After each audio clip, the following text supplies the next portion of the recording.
안녕하세요. 굿로이어 이미숙 변호사입니다. 이혼하면 제일 큰 문제 중 하나가 뭘까요? 바로 양육비입니다. 양육비 판결이나 합의가 되어도 막상 돈을 안 주는 경우가 정말 많습니다. 그런데 올해 7월부터 양육비 선지급 제도가 드디어 시행되었습니다. 오늘은 이 제도가 무엇이고 어떻게 양육비를 먼저 받을 수 있는지, 실제로 도움이 되는지까지 자세히 말씀드리겠습니다. 양육비 선지급 제도란 쉽게 말해서 양육비 채무자가 돈을 안 주면 국가가 먼저 지급을 해주고 나중에 국가가 그 사람한테 받아내는 제도입니다. 양육비를 못 받으면 지금까지도 이행명령, 감치신청, 운전면허 정지 등등 이런 구제 조치들이 있지만 그런 조치들을 시행해서 양육비를 받아내는데 시간이 너무 오래 걸립니다. 당장 아이 키우는데 돈이 필요한데 그 돈 받아내는데 시간이 너무 오래 걸리니까 미리 국가에서 먼저 돈을 주어서 아이가 돈 때문에 피해보는 걸 막고 최소한의 생활 안정을 보장하자는 취지입니다.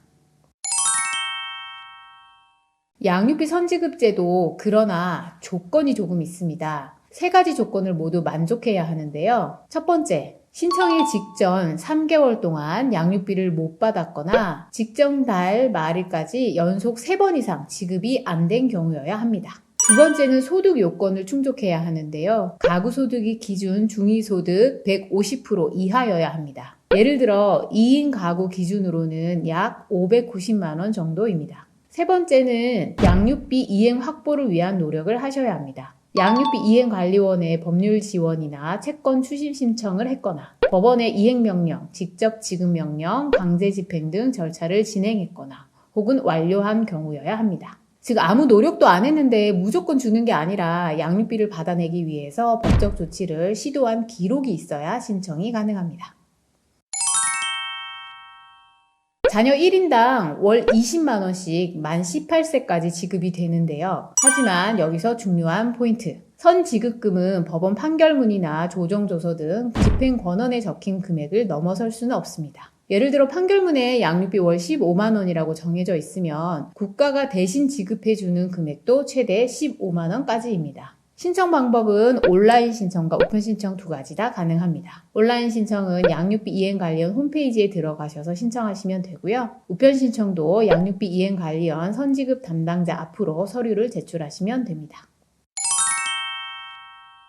조금 복잡할 수도 있지만 꼭 준비해야 하는 서류들이 있습니다. 첫 번째는 신청서와 개인정보 동의서입니다. 이 서류는 양육비 이행관리원 홈페이지에서 다운로드 가능합니다. 두 번째는 집행권원 서류가 필요한데요. 협의 이혼한 경우는 양육비 부담 조서가 필요하고요. 재판상 이혼을 한 경우는 판결문이나 조정조서, 강제조정 결정문 등 그리고 송달 확정증명원이 필요합니다. 세 번째로는 양육비 미지급 증명 서류가 필요한데요. 돈 받기로 한 계좌의 최근 3개월 거래 내역 등을 제출하시면 됩니다. 네 번째로 양육비 이행 확보 노력을 증명하는 서류들인데요. 법원의 이행명령, 강제집행 결정문, 대법원 사건 검색 내역 또는 양육비 이행관리원의 법률 지원, 채권 추심 신청 접수증 등 양육비 이행을 확보하기 위한 노력을 증명할 수 있는 서류들이 필요합니다. 5번째, 선지급금을 받을 계좌와 통장 사본도 제출하셔야 하고요. 6번째는 신분, 가족관계 관련 증명서들을 제출하셔야 합니다. 준비가 조금 번거롭지만 신사에 꼭 필요한 부분이라 꼼꼼히 챙기셔야 합니다. 이 제도 덕분에 양육비가 밀려도 아이가 당장 피해를 보는 건 막을 수 있습니다. 특히 한부모 가정에게는 큰 도움이 될 수 있죠. 하지만 이 제도에도 아쉬움이 있습니다. 한 달에 20만 원이라는 금액이 너무 적다는 점입니다. 실제 양육비 판결액은 50만 원에서 100만 원 이상인 경우가 많은데요. 그래서 양육비 선지급은 어디까지나 긴급한 상황에서 최소한의 안전망일 뿐 근본적인 해결책은 아니라는 점을 꼭 아셔야 합니다. 오늘은 양육비 선지급 제도에 대해서 알려드렸는데요. 양육비 때문에 힘들어하시는 분들 혼자 끙끙 앓지 마시고 반드시 전문가와 상담하시길 권해드립니다. 오늘 영상 도움이 되셨다면 구독, 좋아요, 알림 설정까지 부탁드려요.